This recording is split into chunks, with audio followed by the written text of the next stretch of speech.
Hello and welcome back to Roads Yet Traveled. We'll be continuing where we left off, which should be on day 2, I believe. So, yeah, in the previous episode, we met officially Rhoun. I'm pretty sure I'm pronouncing his name wrong, but uh, if I am, oh well. Nobody has ever accused me of pronouncing things correctly. But yeah, we met him. He's uh he's uh, he has his head in the clouds. But he does appear to be smart. I mean, he's the main engineer, or, well, mm, is engineer a good word? Yeah, I guess it is. And, I guess technically they're all the head something in their own field, like, head engineer, I guess, like, the main doctor, and the head of security. So, I guess what is his name? Tucker is in good, company. Yeah. Also, Maruk. He does come off as a bit abrasive, but after what happened, after the little confrontation he had with the human, he did sort of acquiesce to their request, and he read them an incident report that was, you know, it was a safe incident report to read. So, you know, he read them a little bedtime story. And yeah. Anywho, so I wonder what's gonna happen in this day. So let us find out. Every time I open my eyes, there's a small part of me that expects to just wake up back home. In my dorm or maybe in my bed. But it never happens. And every time consciousness comes flooding back, I'm less and less surprised I'm not there. Not to say that I'm any closer to accepting what is going on here, but I have acknowledged that it may in fact be my life for now on. Hopefully, I'm past being assaulted by security officers, but I have a feeling that I still have a long ways to go. Hell, I think I still have a long ways to go just until breakfast. It's still dark in here, and I'm bored out of my mind walking the perimeter of my cell like some caged animal. The days must be longer here. By how much I cannot say, but they surely must be. If marks are anything like ours, then it's way longer. But I'll just have to wait and see. Maybe if my phone isn't totally destroyed after Tyr is done with it, I can try to figure out using a stopwatch or something. It doesn't matter. I'd be better off just learning to count in marks. Might as well lay back down and try to rest while I can. I know Doc said that he was going to be busy today, but there always seems to be something going on around here. Someone to come and ogle me. I'm not able to get back to sleep. But fortunately, I just zone out until I hear the door opening. I'm too tired to eavesdrop, so I just wait until they come to me. Good morning, Tucker. I brought you breakfast. It's, the same. But I think soon we'll be able to try and figure out what else you can eat. Your blood work has been coming back and it seems good. Well, I can only presume it is. It's hard with such a small test group and...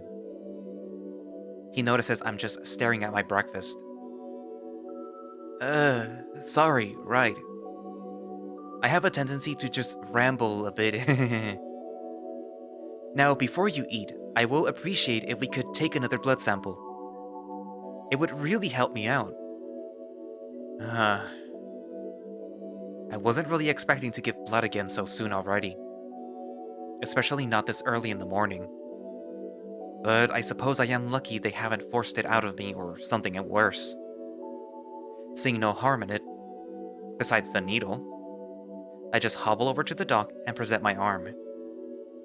He's as gracious as he is competent, taking another sample with little to no discomfort, truth be told. Thank you, Tucker. I promise I'll make this worth your time. All of it. We'll have you out of here soon. Then where will I go? Well, I'm sorry that I cannot stay today. I have been behind in my other duties, and even though I am desperately trying to find capable hands to take care of things, so I can focus more on you, it seems that everyone has been busy. Hopefully in a few more days, I'll be all freed up just to focus my efforts here. But until then, I really must go. Enjoy your meal. I'll try to drop lunch off. And with that, he's gone, leaving me with a sore arm and a bowl of tepid cereal. At least the lights are on. Maybe I can start reading my book. I do have an essay due on it.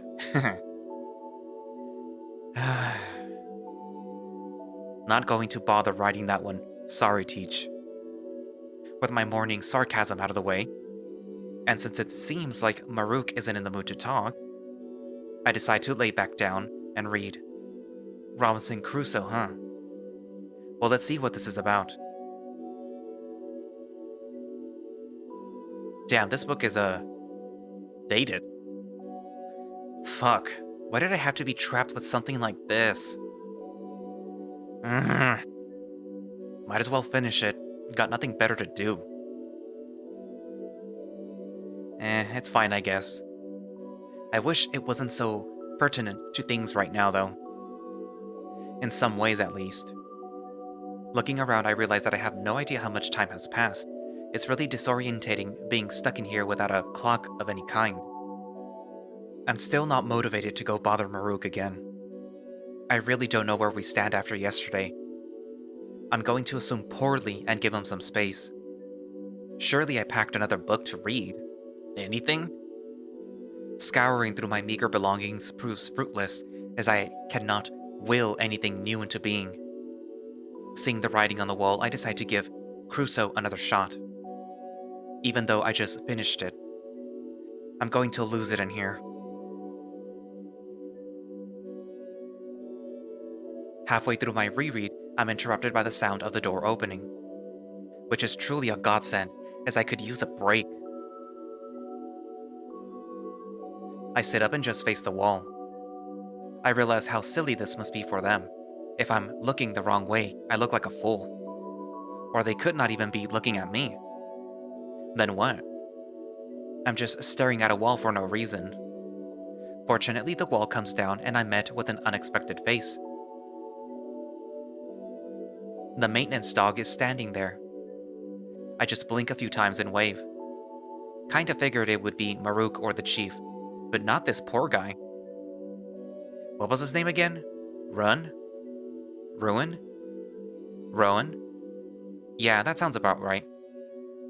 I notice he's alone out there, as Maruk is suspiciously missing. Rhoun seems to pick up on me looking past him curiously. Oh, right. It must be weird to see me here. Officer Maruk is just outside stretching. He said he needed a break. I'm Rhoun. Nice to meet you. He raises his mechanical paw to shake my hand, but ends up just bashing it against the glass wall with a metallic thud. Oh, right. Sorry, this isn't a great way to meet someone. Well, we've kinda met before. Twice, but those weren't really the best. Are you okay? After yesterday, I mean. You don't have to tell me. Wait, you can't tell me. I can only tell you. Right. Sorry.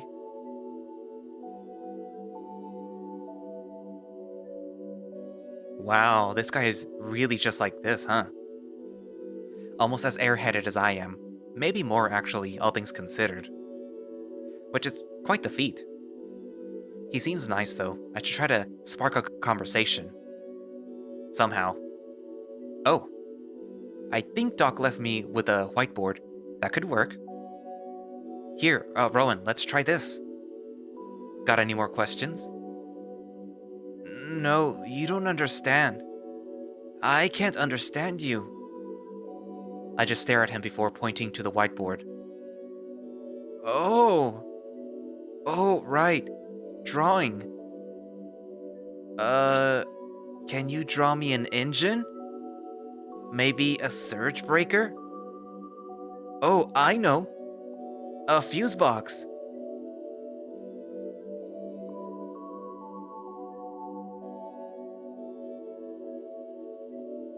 I- is that not what you wanted? I'm sorry, I'm not great at this. I thought Dr. Marwin would be here today when he woke me up. After the alarm didn't go off. Well, it did, I just didn't wake up. I mean, I thought I said it. Okay, yeah, he's more of an airhead than I am. I suddenly understand how Maruk felt when I tried to get him to read to me. One-way communication is beyond frustrating. Sorry. I was just told to keep an eye on you today and try to talk to you and accommodate you to Karain. Karain mannerisms? No, it was hospitality? Karain? Is that what they call themselves? Now that I think about it, Maruk said something like that before. So, do you like to read? You do have books where you come from, right? Long sequences of words? Oh, by the filament. How do I describe a book? Now that's a question I can answer. I hop over to the table and grab my now dog-eared novel to hold up to the glass for him. Oh, wow. Real physical stuff. I mostly read stuff on my monitor these days. It's kind of a lot easier to store long books and such when they are all just, well, data. Not that I don't have my fair share of books back home. And a few here. But, those are mostly manuals. Oh, is that what fashion looks like for your species? It's, really... It's very nice. He says with a polite little nod. What is he talking about? Turning over the book, I realize the cover has a rendition of a man wearing destroyed rags and a torn-up hat.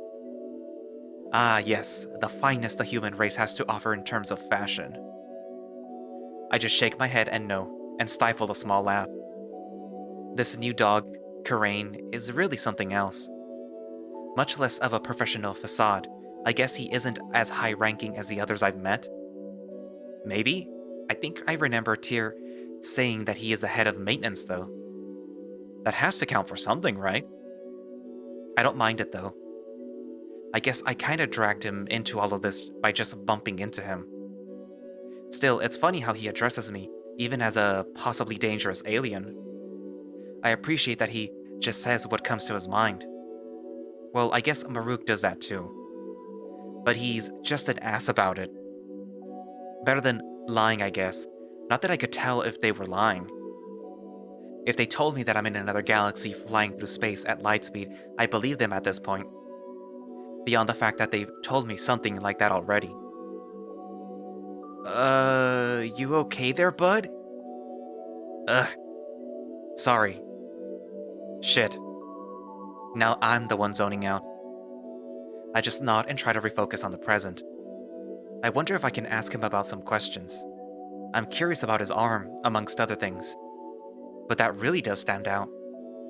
I know we had prosthetics back on Earth, but I'm fairly sure it wasn't anything that advanced looking. I try to think of anything else to ask, but capitulate to the childish need to know about his cool robotic arm. I decide to point to it and see if he catches on. I feel so rude just like pointing at it like a child, but I don't really know what else to do. Fortunately for me, he seems to pick up on it pretty fast and raises his surprisingly large paw up and staring at it. Besides Tyr, I really am dwarfed by these guys. Oh, this? It's just my arm. Oh, well, I mean, it's my new arm if you really need to get specific. Do you have replacement parts where you're from? I nod yes. Oh, well, it's just like that then. Probably. Maybe. How do I explain it? It's, I needed a new arm, so I got one. That's kinda it.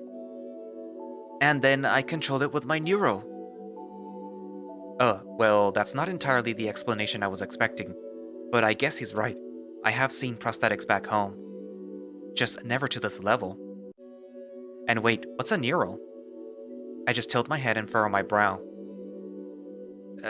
Did you understand anything of what I said? Sorry, it's hard to really tell what you do and don't get. What's a neural? Sorry, I don't understand you.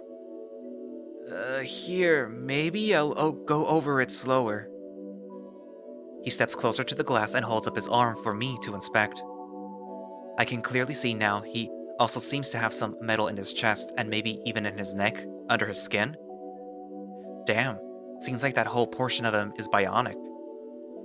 The cool blue of his arm dances across the glass, creating wave-like reflections, echoing off of every small nick in the glass and every strand of fur on his chest. It's almost as if it got brighter when he approached me. It's quite calming. So this is my arm. It also acts as my monitor. A monitor is like a personal data storage and recall device, amongst other things. They are pretty ubiquitous around here. Monitors, not replacement arms. Well, actually... never mind. Right, monitors. It helps that I don't have to carry anything around like that anymore. Although I still check my pockets for it sometimes, though. It's a new model, I think. New as in like 2 cycles old? The company bought it for me, which is great cause I'd never be able to afford such a nice model otherwise. It has a full range of motion. Although the touch sensors aren't the best, being a work model and not a luxury model. Sometimes I can barely tell if I'm bumping into things. Or holding things. But otherwise, it's really strong. I can lift some really cool tools with it. I like scaring my coworkers sometimes. In a fun way. It's part of a running joke. Sorry, I can't really explain that part. Oh, yeah, and it all works with my neural. That's like a... computer chip? You guys have computer chips, right? I think Chief Seno said something about that. It's like a really, really small computer chip in my head that lets me control it. You can't even see the scar, it's so small. Also, I can take my arm off, which is kinda cool. I'm supposed to do that when I sleep, but I always forget. Most neural-based prosthetics don't really need to be charged. They either charge wirelessly or can use the user body like a battery. But I don't understand that part. I only understand how to make small adjustments.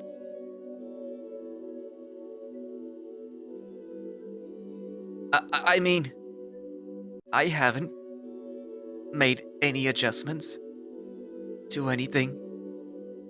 I managed to stifle a small laugh. I won't tell anyone, Rhoun, I promise. I say with a wink. I'm sure he didn't understand me, but he lets out a small smile nonetheless. But damn, that is impressive. From what he said, my impression is that he basically has a power loader as an arm, which sounds kind of rad. I wonder if he can bend metal with his bare hand. Huh. And the neural thing sounds really interesting. I wonder what else it can do. And that blue glow, it's so mesmerizing. I wonder if it keeps him up at night, though. Wait, I think I already know the answer to that. So, what do you do for, work? I fix things. Kinda just anything. As long as it's mechanical, that is. I don't think Dr. Marrowin would appreciate me trying to fix his patients. I'm a student, actually. Right, he doesn't understand. I have no idea how to pantomime being a student or studying, so I decide to just hold my book back up. This is kind of what I do, read and write. It's close enough for now. Oh, did you write that? I'm sure it's really good. I'm afraid I can't read it though. Because, well, you know. Hmm, close enough for today. I just nod and put the book back down to try and move the conversation elsewhere. The door opens and it seems like Maruk is done stretching. He stands wide off to the side, just staring at us. Rhoun seems to have not noticed his arrival yet. I offer a limp wave, which he seems to choose to ignore, walking past and returning to his post. Oh, hello, officer, sir. Don't bother me while I'm on duty. And technically, I'm a lieutenant, damn it. Not some cheap, corrupt officer. Sorry, sir. Maruk just sits down, grumbling something, and checks his monitor. What a jackass. It's not really comforting to know that he's rude to everyone, not just me. I try to yell at him, but Rhoun is here, and I know he can't understand me anyway, so what's the point? Maybe I'll just tell Marrow about this. Ugh, whatever, he's not worth my time. Rhoun looks totally out of it too. Maybe these two have bad blood. I can't imagine Rhoun doing anything though. Whatever it was, it's probably Maruk's fault. I decide to tap on the glass to try and bring Rhoun back to reality. Fortunately, he hears me. Oh, hey. Bud? I'm sorry, I don't know what to call you. I think Dr. Marrow told me, but I didn't write it down, so it's gone. I hope Bud is okay. I just nod. Right, cool. Sorry, I forgot what we were talking about. I think I have to go soon. My coworkers are probably wondering where I am. I always hand out the morning assignments in the morning. Oh, right, he's got a job to do. I do wish that we had more time to just chat today. Well, calling it a chat is a bit overrated, I guess. He kind of just talked at me. But it was a nice reprieve all the same. I do long to hold a conversation in any regards with anyone. Almost anyone. Rhoun steps back from the glass and gives himself a light dusting off. Well, if you are ever allowed out, you can come and visit me. If you want. Or maybe you could help out, like carry some tools. It's always nice to have more paws around the station. We're a bit understaffed.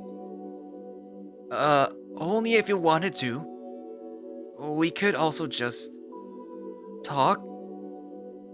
That sounds great, Rhoun. Thank you. Nodding to make sure that he understands. He just smiles and takes his leave, throwing a very slight look behind him as he goes as if to check on Maruk. There are no goodbyes shared between the two. It doesn't take long for Maruk to realize that Rhoun has left and casually brings the wall back down. Seems like we're back at square one with him. Guess I should be thankful he's not assaulting me. But still, I'm just so confused by his actions. If he could pick a lane and choose completely hating me or not, it would be better than whatever this is. Ugh. Well, I guess I'll go back to whatever I was doing. What was that again? Oh, right, my shitty book. From one journey to the next, I suppose. A few marks pass. I've since put my book down. I cannot bear to read anymore. Looking at the wall, it seems I am still trapped. I really wish that they would provide more entertainment. But then again, they did give me back my backpack. And I am in jail. Kind of. It seems that this might be more temporary housing than anything. I wish Doc was here. He'd explain it to me. Noticing my almost empty notebook on the table and some pencils lying about, gives me an idea. It's probably worthwhile to start a journal of some sort. Just logging what's happened in the past few days and writing down everyone's names and professions to make sure that I don't mess them up. Anyways, writing was always been a decent way to pass the time. I only managed a few pages of jumbled thoughts before I hear some talking from the other side of the wall. I casually scoot over to the wall and try to eavesdrop, a bit more secretively this time. Although truth be told, I have no idea how I look from the other side, so it could be super obvious. Ah, Professor Seno, what? Just checking in on our... G. They're fine. And riding. I think. Ah, I see. May I? Course. The wall comes down. I try to act surprised before standing up and facing Tyr and Maruk. I offer a casual wave to which neither of them respond. Although Tyr doesn't look upset at least. Hello there, Tucker. I hope you have been well. I was merely on my way to a meeting and thought I'd check in on you. Turns out I still need a couple of days to fix up the learning AI. But it has been promising so far. Your language is truly fascinating. I don't fully understand how it works. But the composition is something else. Anyways, I'm glad to see you are well. And in capable hands, no less. Capable? Maruk? I guess. Now, I can't be late. I must head off. Maruk, have you seen Dr. Morrowind anywhere? That pup is always running tests, and I can never quite catch him. He was here earlier, sir, but not for long. Around the 9th mark. 9th? Wasn't he slated for the whole morning shift? No, sir. He sent... Head of maintenance Turnin was here, sir. Really? I'm surprised Morrowind managed to find him and get him to come. Huh. Speaking of Turnin, though. He has quite a good neural too. I wonder... Wonder? Sir? Oh, yes. I believe Director Turnin may be a good candidate for the learning AI as well. He fits the fairly slim criteria after all. I was going to just have Morrowind downloaded. But the more the better with this sort of program. Sir, I'm not so sure about that. I believe almost anyone could be a better fit. Director Turin has a history of being, well, difficult. Nonsense. I've read his files. He's just shy. At least if the psyche evals are anything to go by.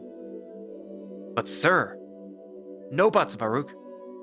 I know what you are referring to and I won't hear it. Huh? Referring to what? I know you still hold a grudge about what happened. But I need more people to help with this. He gestures at me. And we are short-staffed as it is. Well, I'll do it then, sir.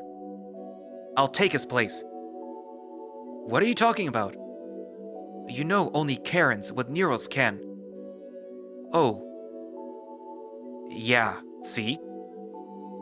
I'm a much better candidate than him. I'm sorry for not considering you earlier.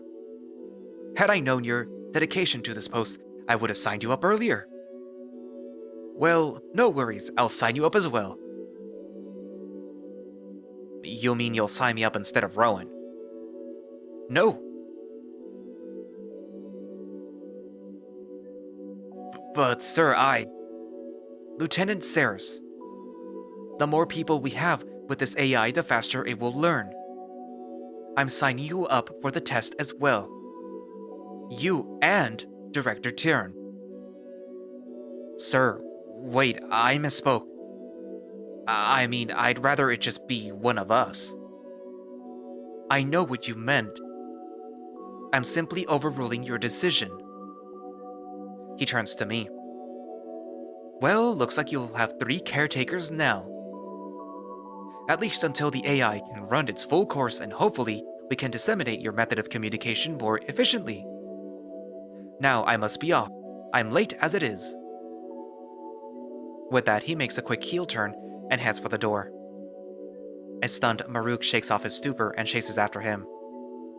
Wait, sir! I feel like I've seen this before. I wonder what Tyr meant by 3 caretakers. Does he mean Maruk, Rhoun, and Doc? I didn't think Doc or Maruk had neurals. Although I only really learned what they are today. And I barely understand what they are at all, so maybe it's not that weird that they have them. Well, I already knew I was stuck with Maruk, but maybe if Doc is around, he won't be such an ass. He seems to behave himself around him. Well, not really. But at least Doc calls him out on it. I guess he's a sucker for authority. And I think Maruk outranks him in some way. Or something like that. It might be nice to get to know all of them in truth. Maybe they'll have time to calm down and be a bit less edgy once Doc proves that I am not some monster carrying a space plague. Soon enough. Soon enough. It doesn't take long for a dejected Maruk to come back. I try not to pay attention to him. I don't want to upset him more than he already is. If he is upset, he's being suspiciously quiet about it. I sneak a glance at him and he's just sitting there, head in paws.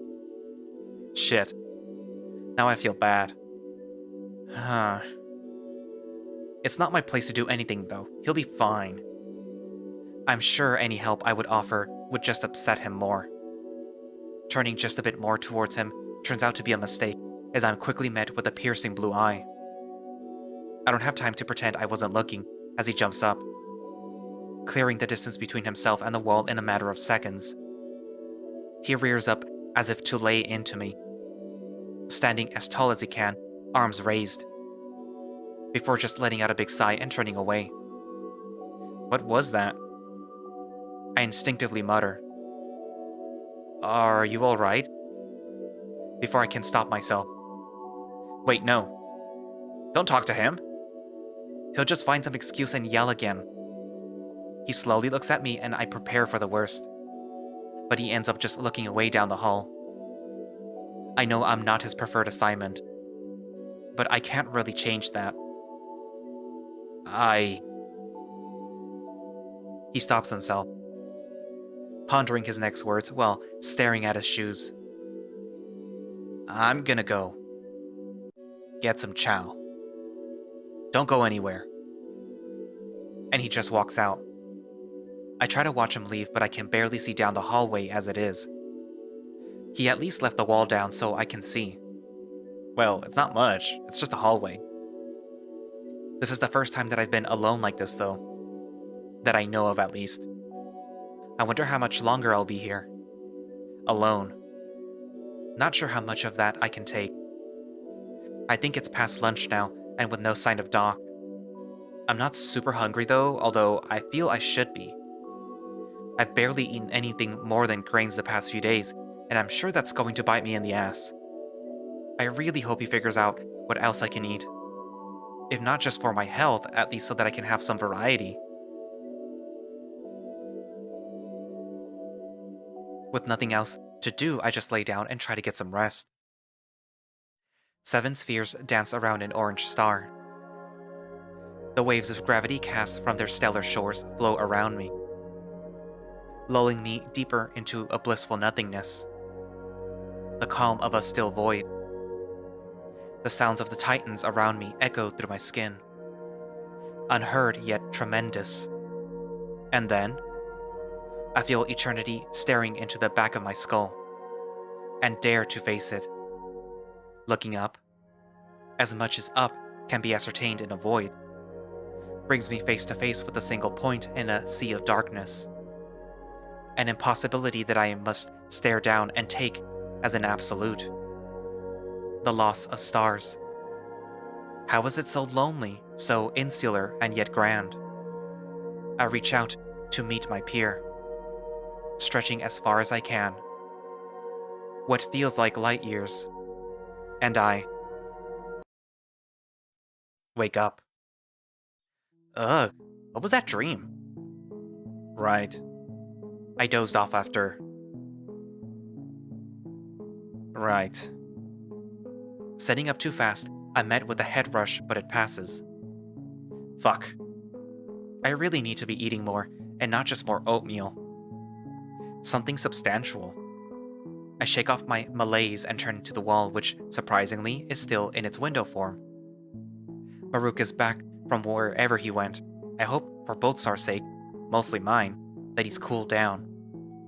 Despite my barely roused state, I can tell that he's seen me.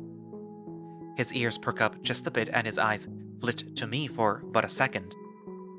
Well, he is supposed to be good at his job after all. And I haven't yet escaped, so I guess I can attest to it. Standing up and stretching to exercise the drowsiness fully, I walk over to the mirror and splash some water on my face. Despite everything, I have looked worse. But I've also felt better. I think I'm going to need to find a way to stay up through the whole day at some point. These naps are killing me. Maybe it's just the bed and the lingering sense of dread. But these have been some restless naps. And that dream. I've had some lucid dreams back home, but that felt strange. Ugh, never mind. They're never welcome. Most of the time, I end up just waking up in a panic. At least, it's never turned into sleep paralysis or anything. I'll just chalk that one up to my anxiety playing a fool of me. I pour myself a glass of water and sit at my desk, picking up where I left off with my little journal. I feel like I don't have a lot to write about, but at the same time, I feel I could already write a thesis about what I've been through. Not that anyone would read it. But hey, I think by default, I might be the most knowledgeable human on the Karen species there is. Finally, something solid for my resume. I rack my mind to remember every detail so far of what's been said to me and around me. It's a bit hard to recall through the haze of just fear and worry that's been plaguing me, but I do my best. I manage to zone out once I get into it and get a few good pages done until I realize that there's someone looming over me. I jump back as I realize Maruk has been leaning against the glass watching me for some time now. We lock eyes and he seems more confused than annoyed. Can I help you? He says nothing, instead just looking at my notebook. I know he can't read any of it. Even still, it's strange. What interest could he have in me now all of a sudden? Maybe I missed something while I was out? Finally, he breaks the silence. So... you're really an alien, huh? Is he joking? Surely he hasn't waited all of this time to take in that piece of information. Fortunately for me, he either realizes his own fault in the question or notices my blatant confusion and elaborates. I mean... I don't know, I expected more. Like a giant monster with wings or like big talons or something. But you're just... normal. Almost. You nap. You write. You don't even walk or eat differently, really. It feels... wrong. I am Damn it, this is getting annoying. I just nod along, curious where he will go with this if he wishes to continue. It's just throwing me off. Seeing Doc basically get head over heels for you, when to me you're basically just a delinquent kid with a fur problem. I'm told to guard you with my life. Knowledge of you getting out is punishable with immediate termination of my position. I'm told you're the discovery of a lifetime. But I can't help but think that you're just... normal. I guess I haven't really thought about myself like that. I was never one to have a inflated ego or anything. And being the center of attention like this is certainly new to me. New and frankly unwelcome. Just... Damn it. Just tell me. Are you the discovery of a lifetime? Or are you just some poor kid caught up in... whatever the fuck this is? Because from out here, looking in, you just look scared and clueless. Well, so much for this guy picking a lane. I haven't the slightest where we stand. But, I mean... I guess he really couldn't have hit the nail on the head more with that description. I have no idea how I got here. What the powers that be want from me. Anything, really. With a somewhat affirming shrug and some nods, I hope to get my message across. He just stands there for a while, eyeing me up. I can't tell if any of this is grounds for me to be worried or not, or if I should even be telling him any of this. But I can't think of a much better thing to do, especially since it's been made so clear to me, and him, that we are stuck together for now. Seems about right. And he just turns around and sits back on his bench. Was that it? I'm more confused than before. Hey, wait. What do you mean? What are you even asking? And the wall comes crashing down. Sitting dejectedly, I just stare at the wall, knowing where he is, hoping that I can somehow pierce the veil. I, of course, cannot, so I try to dig inwards and process what the hell just happened. Was he trying to connect with me? Or was that all for his own benefit? What benefit would that even be if I'm the one in the cage? Maybe he was told to ask me that, so that I would seem less suspicious? But suspicious of what? I know they somehow have cameras everywhere, since Doc watched me sleep. Now that I think about that, that's weirder than I thought. Anyways, not much I can do about that. Not much I can do about any of this, actually. I just have to let whatever it is coming to me just happen, I suppose. I really hope this language, AI, whatever it is, thing, works.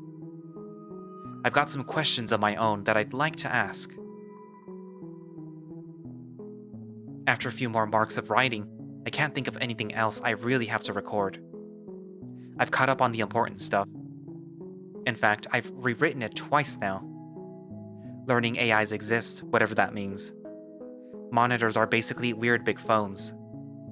These dogs are called Karains. Definitely not going to win any awards for my notes in the margins. But for now, it's enough to get my ideas sorted out. Translating their names into written language is harder than I thought it'd be, though. With no way to tell if I've misspelled them. I just end up writing most of them phonetically. Good enough for now. Maybe I can parse something from their written language later. Putting down my notebook and looking around, I guess it's probably almost dinner time, so I decide to make a risky play and stand staring at the wall, knocking on it a few times for good measure. It doesn't take long before I'm staring up at Maruk. What do you want, kid? As pleasant as ever, I see. Guess we both learned nothing. Giving him my best intimidating stare, unsure of how effective it will be, I mime eating out of a bowl, hoping he follows along. Seems like someone's impatient. Food's not for another mark. He checks his monitor. Well, maybe less. I'll message Doc. He's probably just begging to come over anyways. With that, the wall comes back, and I'm left waiting. Fortunately for me, he wasn't lying, and not but a few minutes later, I hear the door open on the other side. Soon enough, I'm met with the smiling muzzle of Rhoun. Hello, Tucker. I hope you had a decent day. I brought you a gift. Oh? Is it the keys to the cell? Maybe a better bedsheet? Yes, that's right, it's dinner! Good enough, I suppose. Sitting on the bench, I'm pleasantly surprised to see that the tray he's brought in has more than one dish on it. And it's not just another bowl of oats. It looks like he brought some of that soup thing with him and a salad. And also a bowl of oatmeal. I dedicated a good portion of the day trying to figure out what you could eat. As to, not poisoning you again accidentally like a bad doctor. Yes, so I believe that this should be all good. It was fascinating finding your species have similar immunoglobulin molecules. And by similar, I mean wildly different. But they react the same way. So it was just a matter of some routine tests. Your samples showed no negative reactions to anything here. I believe something in those wafers you had may have caused a reaction in you. Although I'm still not entirely sure. Once again, I am so sorry about my negligence. I promise it will never happen again. When he finally stops his monologue and faces me, he notices I already have half the salad in my mouth, and I can barely manage a stifled smile for him. He stares at me blankly before succumbing to a small laughing fit. It seems I had nothing to fear after all. Well, enjoy. He takes a seat next to me and sits there smiling, occasionally taking some notes. I'd be more worried if I wasn't a bit used to being observed already. Well, not used to it per se, but I understand it's a bit of a necessity. The salad, while devoid of basically any seasoning, is still a breath of fresh air compared to the bland porridge I've had the past couple of days. Even just a change in texture is enough to almost bring me to tears. The small bitter and spicy aftertaste has grown on me as well. I wonder if they taste it differently. Maybe it's sweet for them. I know I shouldn't compare them to dogs from back home. But it's so hard when, well, they just look like them. I wonder if they can eat onions. I snap out of it and finish my salad. Moving on to the soup, it still has that beautiful top layer of bronzed oil and a sunken root of some kind at the bottom. I wonder how many ingredients it really is. Doc says it was vegetable-based, I think? I wonder if he cooks. Speaking of, I wonder when he eats. I always see him bringing something for Maruk and myself, but he never has anything himself. He's the biggest damn Karain I've seen so far, so he must eat a ton. Maybe it's just at different times. He is busy after all. Now's not the time to worry about it though, as I get back to enjoying my own dinner. The broth is even better the second time. I try to take my time with it, savoring its rich flavor. But before I know it, I'm left with the dregs. Still good though, as I bring it to my mouth and finish what's left. Thanks, Doc. I really needed a break from oatmeal. He just smiles politely. I have a bit of time tonight to stay here if you need anything. Or perhaps we can try some more questions. I believe I've left the board here after all. Alright, yeah. I should try taking more advantage of this. Although for what, I'm not sure. I end up just standing there with the board, waiting for a prompt. Oh, right. Well, I was curious about some aspects of your species, but I am unsure how well you will be able to answer those. Might just have to do more tests for that. Let's see. Maruk, do you have any ideas for Tucker here? Ideas? What do you... Oh, right. Actual questions this time, please. Yeah, I got it the first time, Doc. I don't know. What did you do back? Wherever you came from. Oh my. Have we not even asked that? How could that have slipped our minds? This again? I guess it's a fairly common question to ask. Hell, I even got asked this back home. Although I have a feeling that student might not impress these two as much as they'd like, but I'll still let them know the best I can. Drawing an assortment of books and pencils, I realize once again that I have no idea how to convey the concept of being a student. I'm actually starting to get nervous. Why am I nervous? It's not even an important question. I can tell them soon enough. I hold up my sign and they both just seem confused. Doc guesses writing and Maruk guesses reporter. I just wave them off. Maybe this idea will have to wait. Well, I suppose it will be a mystery for now. Not that we don't have enough of those already, but I suppose one more is nothing to worry about. Oh, I did remember I did want to ask you about something. Do you think that you can try to explain your level of technology to me? I know it might be rudimentary with just a drawing, but Professor Seno was talking about the device you had in your possession, and it was surprisingly complicated. Not more complicated than a monitor, but still. I was curious what else your species have achieved. I can probably draw that out in some way for him. Although I'm not sure how impressed he'll be with what we have. Drawing a car, a satellite, and a spaceship seems like decent choices. I also realize that I've run out of room if I had wanted to draw anything more. Holding up the board for Doctor to see, I notice Maruk casually trying to get a better view from the other side of the glass. Oh my! Is that a satellite? Or some kind of telecommunications device? I give an affirmative nod. How fascinating! Another species capable of long-distance wireless communication. I suppose I should have expected as much considering some of the facets of your device, but I wanted to hear it from you first. Well, you know what I mean. Doc, I think you're missing the important one there. What do you mean, Maruk? Look at that third one. Doesn't that strike you as a stellar craft of some kind? I mean, he even drew stars around it. Oh. I thought those were explosions. Is that a spaceship?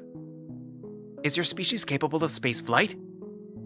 I give a slightly more worried but still affirmative nod. Oh my. But wait. I thought you mentioned that you did not know how you arrived. Were you misinforming us? We haven't detected any external ships around our location. At least, not any that I've heard of. We haven't. Trust me, Doc, first thing I did was order a scan of the area. Nothing came back. So wait, you are capable of spaceflight, but that's not how you got here. Correct. I say with a nod. So you really don't know how you got here? I wonder if Professor Seno has any ideas. I know you've been asked that question already, it's just hard to believe. I'm sorry. I'm not sure if teleportation is a thing here. I doubt it. But that's the only theory that I could provide right now. And by theory, I mainly mean insane idea. Maybe Doc is right. Tyr might have some ideas. He seems to have a handle on things around here. Oh, Tucker, speaking of Professor Seno, I wanted to say that he told me that he made some breakthrough progress today on the language AI after visiting you. Apparently an issue he was having got resolved. Something about formatting? He tried to explain it to me, but the programming side of things usually goes over my ears a bit. He thinks it will be done in just a day or two now, though. So hang in there. I'm sure this isn't easy. I manage a smile for him, but I think he knows it's a bit forced. He's right. This hasn't been easy, and I don't think things are going to be easy once I'm out of here. Not saying I don't want to leave. I would very much like to be out of my cell now. Or at least have a better bed, but still. Maybe now's a good time to ask. I grab Meryl's attention. What is it? I try my best to mimic shivering. I'd really appreciate it if I could get some new clothes at least. It's starting to get a bit uncomfortable wearing the same thing day in and day out. Are you sick? Why are you rubbing your arms? Oh. Are you cold? I haven't even thought about that.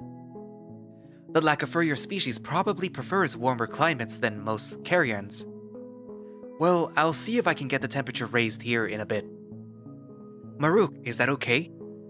I know you have a propensity for warmer weather. Hmm? What? Yeah, it's fine, Doc. I'm from the Central Belt, you know that. Right, right. Well, I'll try to tell someone to raise the temperature in here. In lieu of that, though, I can try to see what I can do about getting you some heavier clothes. Although, you are quite small compared to most of the crew. I'll have to ask around. He seems the size of the chief. Oh, what does he wear? He has mostly custom tailored outfits, which I doubt he'd offer to share even for this. And besides, you don't want to see what he thinks is fashionable. That bad, huh? Hmm. Huh. Well, you know better than me. Yes, well, I should be going now anyways. It's getting late. Is there anything else that I can do for you tonight? I should have more time tomorrow to stop by. Maybe run some small tests and the like. As I cannot think of anything to ask, I simply shake my head no. Well then, enjoy your night, Tucker. Merowyn smiles and raises up to his full impressive height, giving me one last look before he turns for the door. I'd say it was a normal farewell, but there was something behind his eyes that I couldn't perceive. I try not to dwell on it too much. Doc has been good to me, and if something was up, he'd tell me. I think. I hope. After he takes his leave, I take a little time to write down some last notes in my journal before the lights are flipped to what I can only imagine is night mode. The cool blues coming in like the tide, guiding me to the bed. Before I lay down, I take a look behind me and notice that the wall hasn't come up yet.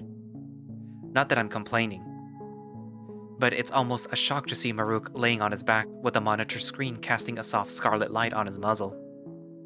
He seems diligently at work, although I cannot see, let alone understand, the contents of his screen.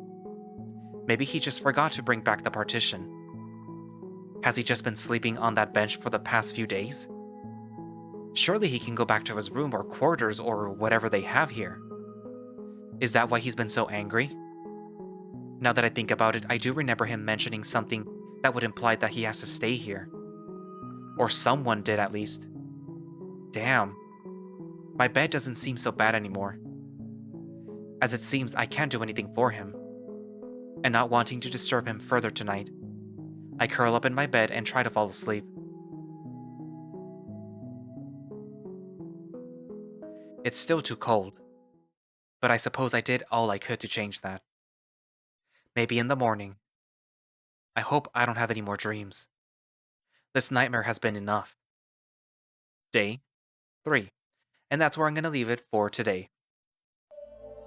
So this was a nice little update because we got to spend a little bit more time with my favorite wolf dog wolf dude wolf airhead Rhoun. And I guess I'm not gonna say that Maruk is warming up to us, because he's probably not. He's just accepting his fate, I guess. And yeah. But yeah, back to Rhoun. So I get the impression that if you start talking to him about, or if you get him talking about mechanics and stuff like that, that he'll just, jabber on, which is kind of cute. That he has his hobbies and stuff like that. And I think it would have probably been easy to be able to sketch out some of the things that he was asking about, like the engine and stuff like that. Or at least make rough versions of those. But it's probably better to wait until the translation AI is fully working. That way you can actually have a conversation with him and tell him like, oh, this is just a rudimentary version of what, of what a engine looks like, or a whatever it looks like, because I can't actually draw it out in detail. If you had the phone, then perhaps you would be able to, if you had pictures or stuff on the phone. But yeah. Anywho, what else? The dock. I'm assuming that there is something going on aside from the whole, like, oh, we can't let you out because, you're still a secret and, you're still technically a little dangerous to the crew, so, we have to keep you in here. And that he knows that there's probably another reason why the human has to stay in there. Unless that whole thing at the end was more for Maruk's well-being. Because the poor guy has to sleep on a bench. I mean, you think that maybe he might go just like, maybe I can just sleep in one of the other cells and, just leave the door open and everything. That way, if something happens, I'm here, but I'm, sleeping on a quote-unquote bed. At least something that passes as a bed. But yeah, I guess that's probably not protocol. Anywho. Yeah, so, write down your thoughts about what's currently going on, what you think is going on behind the scenes. And thank you all for watching/listening. If you would like to play Roads Yet Traveled, you can find it over on itch. And you can find a direct link to it from the creator's Twitter page, which I will link down in the description. And because they do have a Ko-fi and a Patreon, I will link those both down in the description as well. And if you subscribe to the Patreon, you will get early access to, probably early builds of Roads Yet Traveled, and perhaps behind the scenes stuff. I don't know, because I don't subscribe to their Patreon yet. I don't know. But if you would like to, support them, but you don't want to do a month by month thing, but you still want to support them, then they do have the Ko-fi, and you could, just give them money there. It only has to be once. You don't have to do it over and over unless you really want to. I also have a Ko-fi. You guys give me money too. Please. It's Christmas around this time. Anyways, but yeah. So, yeah. I guess that's it for now, and I will see you guys in the next episode. Bye-bye.